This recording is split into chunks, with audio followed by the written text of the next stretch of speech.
Hello friends, welcome to Gravel tutorial. आज हम BEd first year learning and teaching का next part कर रहे हैं। ये हमारा इस बुक का लास्ट पार्ट है और इस पार्ट के अंदर मैं आपको methods of grading and advantage और डिसएडवांटेजेस के बारे में बताऊंगी। सबसे पहले हमारा मेथड आता है peer response grading. Peer response grading के अंदर स्टूडेंट को अलाउ किया जाता है कि वो और बच्चों से फीडबैक इकट्ठा करे और एक बार जब फीडबैक हमारे पास आ जाएगा उसके अकॉर्डिंग ही हम होलिस्टिक ग्रेड के अकॉर्डिंग उनको ग्रेड्स देंगे। होलिस्टिक ग्रेडिंग के अंदर बच्चे ने जो ऐसे लिखा है उसको देखा जाएगा, यानी कि उसके ओवरऑल परफॉर्मेंस को देखा जाएगा। साथ के साथ टीचर जो है नोटिंग करेगी अलग से अगर कोई हमारे अलग अलग एस्पेक्ट्स का यूज़ किया गया है, लेकिन हमारा जो एंड रिजल्ट होगा वो ओवरऑल परफॉर्मेंस के ऊपर ही बेस होगा। अब जैसे कि पीयर रिस्पॉन्स ग्रेडिंग के अंदर बच्चे ने फीडबैक इकट्ठा किया है अलग अलग स्टूडेंट से, फिर उसने कंबाइन कर लिखा है, तो अब जो हमारा एंड रिजल्ट जो ग्रेड होंगी वो उसकी ओवरऑल परफॉर्मेंस के बेस पर ही दी जाएंगी। नेक्स्ट आता है रूब्रिक ग्रेडिंग। इसके अंदर क्या है, बच्चे की एक्सपेक्टेशन क्या है जब वो सीख रहे हैं, इसके अकॉर्डिंग जो है एक रेंज ऑफ स्कोर होता है रूब्रिक, और वो डिसाइड करता है कि बच्चे की एक्सपेक्टेशन क्या है किसी भी जब भी वो काम कर रहे हैं, कोई भी वर्क कर रहे हैं, तो वो क्या एक्सपेक्ट कर रहे हैं उस काम से, कि वो क्या सीखेंगे उस काम से। तो ये एक हमारा रेंज ऑफ स्कोर है जो इसको हम रूब्रिक कहते हैं और ये हमें ग्रेड असाइन करने में हेल्प करेगा। नेक्स्ट हमारा आता है standard based grading. Standard based grading के अंदर हमारा पहले से ही स्टैंडर्ड हमें या कंडीशंस जो है वो प्रोवाइड कर दी जाती हैं, यानी कि स्टूडेंट को पहले से ही कंडीशन दी जाएंगी। इसके अंदर क्या है कि जैसे कि हमारा टेस्ट होता है, उस टेस्ट के अंदर आपको पहले ही कह दिया जाएगा कि आपको वर्ड लिमिट है, जैसे 150 वर्ड से ऊपर आपको नहीं लिखना है आंसर, तो वो हमारी पहले से ही कंडीशन है। या फिर प्रैक्टिकल फाइल है तो वो किस तरीके की प्रैक्टिकल फाइल होनी चाहिए, उसके रिगार्डिंग आपको कुछ कंडीशंस दी हैं। जब फिर आप उसको बना देते हैं तो उसके बाद आपको उसी के अकॉर्डिंग ग्रेड्स दी जाती हैं। इसको हम स्टैंडर्ड बेस्ड ग्रेडिंग कहते हैं, यानी कि पहले एक स्टैंडर्ड फिक्स कर दिया जाता है, आपको कंडीशन बता दी जाती हैं और उसके बेस पर ही आपको फिर ग्रेड्स दिए जाते हैं। इसके अकॉर्डिंग हमें ये पता चल जाता है कि बच्चा कितना समझ पा रहा है, कितनी उसकी अंडरस्टैंडिंग है, वो स्किल डेवलप कर पा रहा है। कुछ हमारे जो ग्रेडिंग सिस्टम के स्टैंडर्ड हैं वो इस तरीके से हैं। स्केल जो है इसके अंदर 4 3 2 1 है और लेवल ऑफ मास्टरी हम उसको कहेंगे, जैसे जिसका 4 स्केल है उसको हम एडवांस्ड कहेंगे कि वो मास्टरी में एडवांस हो गया है। नेक्स्ट आता है हमारा जिसको 3 मार्क्स दिए जाएंगे वो प्रोफिशिएंट है, 2 मार्क्स दिए जाएंगे वो बेसिक है, और जिसको 1 मिलेगा वो यानी कि बिलो बेसिक है। तो ये हमारा एक क्राइटेरिया फॉलो किया जाता है स्टैंडर्ड बेस्ड ग्रेडिंग में जब भी आपको ग्रेड्स दिए जाएंगे। नेक्स्ट मेथड आता है हमारा इशू बेस्ड ग्रेडिंग, यानी कि इसके अंदर आप स्टूडेंट के एरर्स और मिस्टेक को कंसीडर किया जाएगा, लेकिन एक टाइप के एरर्स को जैसे हम ए रेंज में डालेंगे, जिसके अंदर हम अलाउ करेंगे कि 4 एरर हैं तो हम उसको ए रेंज में डाल रहे हैं। बी रेंज के अंदर अगर आपने 8 एरर किए हैं तो हम उसको बी में डाल रहे हैं। इसी तरीके से जैसे आपने 10 एरर किए हैं तो उसको हम सी ग्रेड में डाल रहे हैं। तो उसके बेस पर, यानी कि जितने आपके एरर फाउंड हो रहे हैं उनके बेस पर आपको ग्रेड दिए जाएंगे। नेक्स्ट आता है कॉम्पिटिटिव ग्रेडिंग।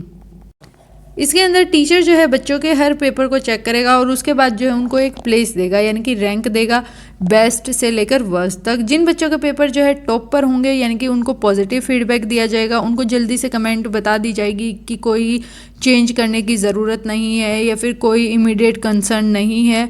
और जो है बच्चों को अलग से एक सेपरेट शीट दी जाएगी और उसके ऊपर स्पेसिफिकली बताया जाएगा और बच्चों को जो है सेल्फ करेक्ट करने के लिए कहा जाएगा। सेपरेट शीट के ऊपर बच्चे को इसलिए दिया जाता है कि उसकी क्या क्या वीकनेस है और क्या क्या उसके अंदर स्ट्रेंथ है वो उनको देखे और खुद से अपने अंदर इम्प्रूवमेंट लाने की कोशिश करे।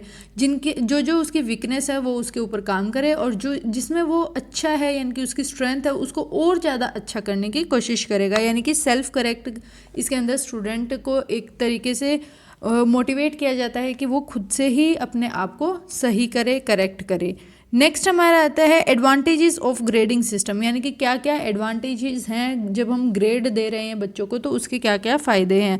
पहला आता है कि वीकनेस और स्ट्रेंथ जो है बच्चे की पता चल जाती है। जैसे ही हम ग्रेड्स देते हैं उससे हमें ये पता चल जाता है कि कौन बच्चा अच्छा है और किसके अंदर क्या कमी है, उन सारी चीज़ों को हम पता लगा सकते हैं। नेक्स्ट आता है लो स्कोर प्रेशर।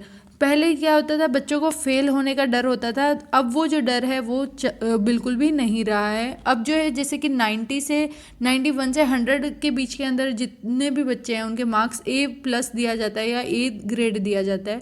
तो अब जो है बच्चों को स्कोर करने का प्रेशर जो है कम हो गया है। The pattern of grading it relies upon the advance pattern as grades are not given according to the academic only. इसके अंदर सिर्फ अब अकेडमिक के अकॉर्डिंग, जो हमारे अकेडमिक्स हैं उनके अकॉर्डिंग ही हमें ग्रेड नहीं दिए जा रहे, साथ के साथ हमारी एक्स्ट्रा एक्टिविटीज़ को भी इंक्लूड किया जाएगा जब भी हमें ग्रेड्स दिए जाएंगे। तो ये भी एक पॉजिटिव पॉइंट है। जैसे कि स्पोर्ट्स वगैरह में कोई अच्छा है तो उसको उसके अकॉर्डिंग ग्रेड्स दिए जा रहे हैं, कोई आर्ट्स में, कोई डांस में, म्यूज़िक वगैरह, इन सब के भी स्कोर्स जो हैं इसके अंदर इंक्लूड किए जाते हैं और उसके बाद ही ग्रेड दिए जाते हैं। नेक्स्ट हमारा आता है grading make the study easier. अब जो है बच्चा जिसकी इंटेंशन बस ये है कि मुझे पास होना है, तो उन बच्चों के लिए जो है अचीव करना, यानी कि टारगेट अपना कि हमें पास होना है, वो बहुत ही इजी हो गया है। हमारी स्टडी का पैटर्न भी क्या है, इजी हो गया है। अब हम इजीली जो है क्लासीफाई कर सकते हैं स्टूडेंट्स के अंदर। डिफरेंट ग्रुप हम बता सकते हैं कि कौन सा ग्रुप हमारा ब्राइट स्टूडेंट है, कौन एवरेज स्टूडेंट है, कौन बिलो एवरेज स्टूडेंट है। ये सारे हम ग्रेड्स की हेल्प से बता सकते हैं।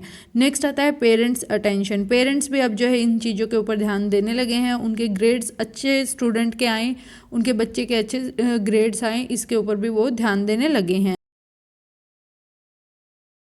Disadvantages of grading system. Grading system की क्या क्या डिसएडवांटेज है? फर्स्ट है डिक्रीज परफॉर्मेंस। अब जो है बच्चे जो ज़्यादा अच्छे मार्क्स हासिल कर सकते थे, अब वो क्या है, उनकी परफॉर्मेंस डिक्रीज़ हो गई है, क्योंकि अब जैसे कि 91 से लेके 100 वाले मार्क्स वाले बच्चों को सेम मार्क्स दिए जा रहे हैं, तो अब उनकी परफॉर्मेंस का लेवल जो है थोड़ा सा डिक्रीज़ हुआ है। नेक्स्ट आता है कंपटीशन भी डिक्रीज़ हुआ है, क्योंकि सभी को सेम उसके अंदर डाला जा रहा है। जो 91 से लेके 100 के बीच में जो स्टूडेंट हैं, या फिर 81 से लेके 90 के बीच में जो स्टूडेंट है, हमारा जो क्राइटेरिया दिया गया है उसके अकॉर्डिंग उनको ग्रेड्स दिए जा रहे हैं। तो इस वजह से कंपटीशन भी जो है थोड़ा सा कम हुआ है। Next disadvantage is demotivation. Grade system की वजह से जो ब्राइट स्टूडेंट थे वो डीमोटिवेट फील कर रहे हैं, क्योंकि अब 90% और 100% को सेम ग्रेड्स दिए जाते हैं, तो जिसकी वजह से जैसे जिसके 95% आए हैं तो वो डीमोटिवेट फील कर रहा है। नेक्स्ट आता है accuracy in result. Grading system के अंदर हम कभी भी ये नहीं पता कर सकते कि बच्चे की एग्जैक्टली परफॉर्मेंस क्या थी, तो ये भी एक इसका सबसे बड़ा ड्रॉबैक है। हम बच्चे के मार्क्स एग्जैक्ट कितने आए हैं उनका पता नहीं लगा सकते। लर्निंग और टीचिंग की हमारी बुक कंप्लीट होती है। आपको लर्निंग एंड टीचिंग से रिलेटेड सारी वीडियोस कैसी लगी मुझे कमेंट में ज़रूर बताएं। अपने फ्रेंड्स के साथ ज़्यादा से ज़्यादा शेयर करें। Thanks for watching.